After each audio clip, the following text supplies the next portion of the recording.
द्वेष थोड़ी है। कोई संत यदि आपसे बात करता है तो आपके ऊपर कृपा नहीं, क्यों बात करेगा? क्या लेना है? आपको लगता है हमारे द्वारा कुछ चलता है, हम कुछ है? नहीं नहीं, भ्रम मत करिए, कोई भ्रम मत करिए।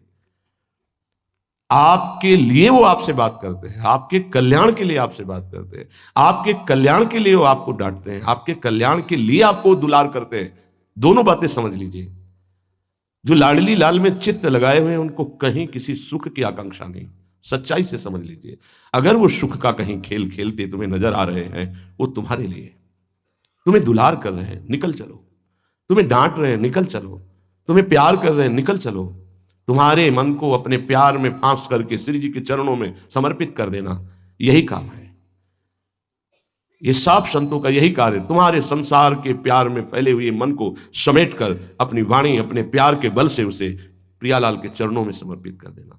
पर आपके अंदर ये चाह हो जाएगी, तभी आप उस प्यार को समेटने में सहयोग दे पाएंगे।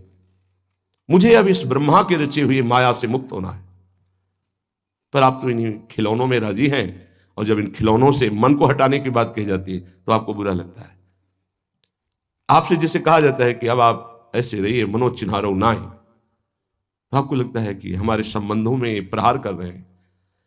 तुम्हारे संबंध जितने हैं इनका प्रहार पहले हो चुका है काल के द्वारा, तुम इनको नहीं रोक पाओगे। काल पहले ही काट चुका है सारे संबंध। बस तुम संबंध का राग लेकर के यहां से जाओगे, दुर्गति हो जाएगी। और संबंध को प्रियालाल के चरणों में समर्पित करके जाओगे तो सदगति हो जाएगी, अनुराग हो जाएगा। जो आसक्ति संसार के संबंधों में है, वही आसक्ति जब संत महापुरुषों से हो जाती तो मोक्ष का खुला हुआ द्वार, ये भगवान कपिल देव जी कहते हैं। आप अपना अधिकार अपने में मत रखिए, गुरुजनों को दे दीजिए। अब हमारे जीवन की बागडोर आपके हाथ में है, आप जिस दिशा में चाहें ले चलें। हमारा केवल आपकी आज्ञा पालन करना कर्तव्य। तो कह रहे कदापि चिन्मयादुपरि चेत स्पृहारोहणे, यदि तुम्हें इस चेतन अचेतन जगत से मुक्त होने की इच्छा जागृत हो गई है तो पहला, स्नेह का संबंध किसी से मत रखिए। स्नेह का संबंध केवल प्रियालाल से रखिए। वही स्नेह जो माता में, जो पिता में, जो भाई में, जो बंधु में, पत्नी में, पुत्र में, वही स्नेह प्रियालाल को चाहिए। आप और सब कुछ दो, भगवत प्राप्ति नहीं होगी। ये स्नेह दे दो तो भगवत प्राप्ति पक्की हो जाएगी। सबसे स्नेह करो श्यामा श्याम के संबंध से। हमारा स्नेह का संबंध श्यामा श्याम से, श्यामा श्याम के संबंध से स्नेह, कोई फर्क नहीं पड़ेगा। पर आपको अभी ये कला नहीं आती है।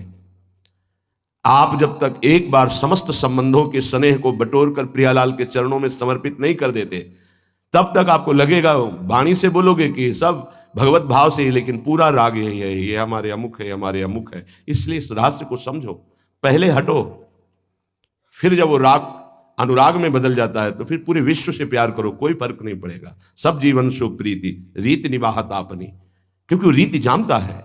हमारी रीति श्यामा श्याम के संबंध से ही सबको मानना। एकांत की रति विधान करो, शब्दों को समझिए।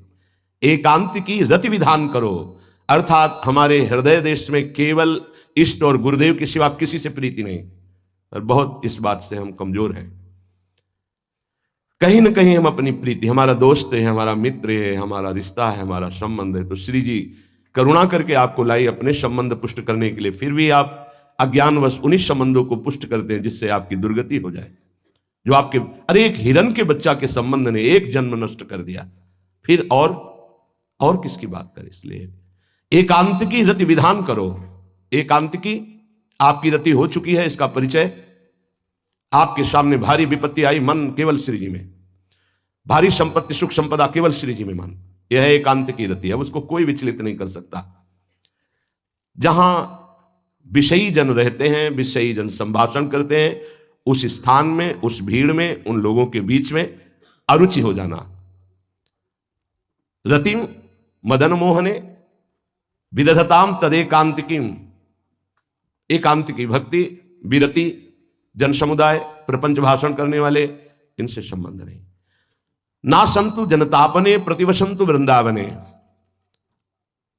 जनता अर्थात केवल विषय प्रपंच की वार्ता करने वाले, तापने, हृदय में ताप पैदा हो उनके संग नहीं, मुझे संग नहीं, कोई भी हो।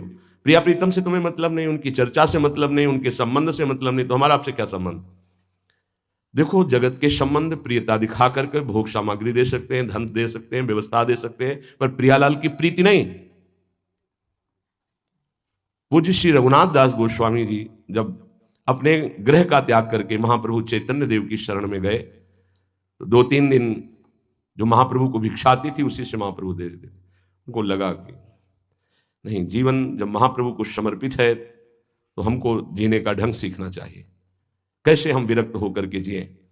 इतने में घर से भेजे हुए बहुत से सेवक, रुपया, सामग्री, रसोईया सब आ गया, क्योंकि बहुत बड़े धनी थे उनके पिताजी और पिता के भाई दोनों के बीच में एक लाडले पुत्र थे पूज्य श्री रघुनाथ दास गोस्वामी, जिनकी समाधि राधा कुंड में विराजमान है।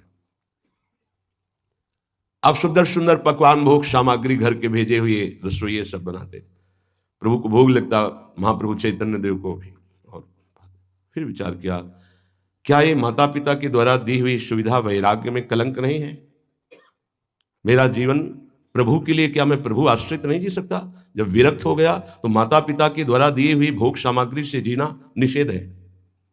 प्रवृत्ति और निवृत्ति 2 मार्ग हैं।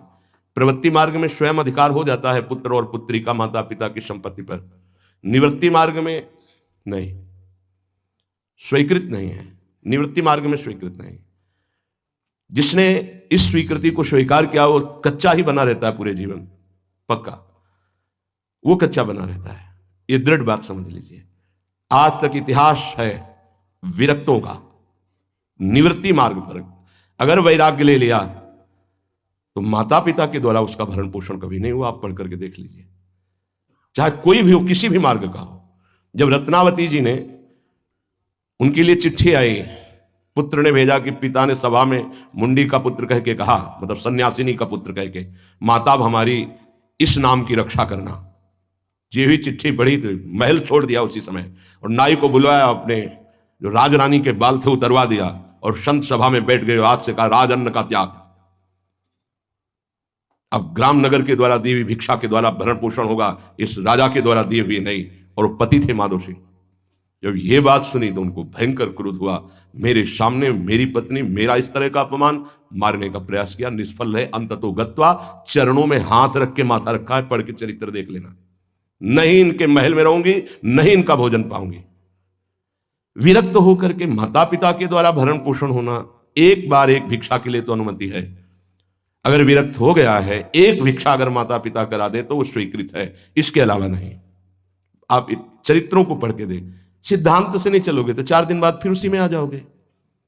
जब हम विरक्त हो गए, पूरे विश्व का भरण पोषण प्रभु करते, तो मेरा नहीं करेंगे क्या? आज अगर कोई जुड़ा है तो वैराग्य और भगवत प्राप्ति के लिए जुड़ा है। हमारा संबंध संसारिक नहीं, भागवतिक। जिस मार्ग में हम हैं उस मार्ग में। रघुनाथ दास गोस्वामी को 2-4 दिन हुए, फिर अंदर आग लग गई। नहीं, पिता के द्वारा दिए हुए वैभव को नहीं भोगना, वापस। अब कैसे जिए? जहां सिंहपौर पर जगन्नाथ जी के सब भिक्षुक खड़े होते थे, उन्हीं के बीच में खड़े हो गए। अब जो बांटते हैं तो उनका स्वभाव है लेने वालों का दौड़ दौड़ कर आगे लेना। कभी कभी मिलता उनको, शांत खड़े रहते तो पा लेते, नहीं मिलता प्रसाद तो भूखे रह जाते। फिर विचार किया, इसमें खड़े होकर के भी एक वृत्ति बनी रहती कि आने वाला देगा, ये भी ठीक नहीं। एक जगह अन्न क्षेत्र में अन्न बंटता था, वहां से जाके लाने लगे। फिर विचार किया, विवेक धैर्य नहीं लेने देता। यार हम यहां कोई सेवा तो करते नहीं, क्योंकि भरपेट अन्न पाने का जिस क्षेत्र में अधिकार है तो वहां सेवा करना जरूरी। चाहे पोछा लगा दो, चाहे पत्तल फेंक दो, कोई सेवा वहां करनी चाहिए, तभी आपका वैराग्य सुरक्षित रहेगा, नहीं तो फिर ठीक नहीं है। वहां अन्य क्षेत्र में भी छोड़ दिया भोजन लेना। आप कैसे जिए? तो रात्रि में जो महाप्रसाद गाय को डाल दिया जाता था, गाय भी छक के जब नहीं पाती थी तो वो रात्रि के 10-11 बजे निकलते और वो महाप्रसाद जो पड़ा रहता उसको उठा के लाते, जल से धोते, सड़े सड़े निकाल के चावल, फिर उसे पाते। महाप्रभु ने पूछा, गोविंद दास सेवा में रहते, गोविंद ये रघु अब क्या पाता है? बोले प्रभु बहुत वैराग्य से रह रहे। बताया तो उनका, अच्छा ऐसा अमृत अकेले अकेले पाता है, हमको कभी निमंत्रण नहीं दिया, अब हम चुपके से छीन के पाएंगे। महाप्रभु चले रात्रि के, जब वो कटोरे पे इतने से चावल सही निकाल कर पानने में लगे थे, पीछे से महाप्रभु गए, से लिया। अरे प्रभु आपने, उनका इतना स्वादिष्ट अमृत पाता है और मेरे को कभी निमंत्रण नहीं दिया, निहाल कर दिया। उनके लिए आया, सोवत हु रसना रटे राधा कृष्ण सुनाम। वो जब सोते थे तो उनकी जबान से राधा कृष्ण राधा कृष्ण राधा कृष्ण, ये इस मार्ग के पथिक। निवृत्ति मार्ग और प्रवृत्ति मार्ग में अंतर है, आप लोग इस बात को समझें। निवृत्ति मार्ग श्री जी के भरोसे का है, आप विश्वास कीजिए। जब इष्ट के भरोसे में है तो जिनकी पलक झपकते अनंत ब्रह्मांड रचना हो जाती है, उनके लिए कोई ये बड़ी बात हो गई क्या?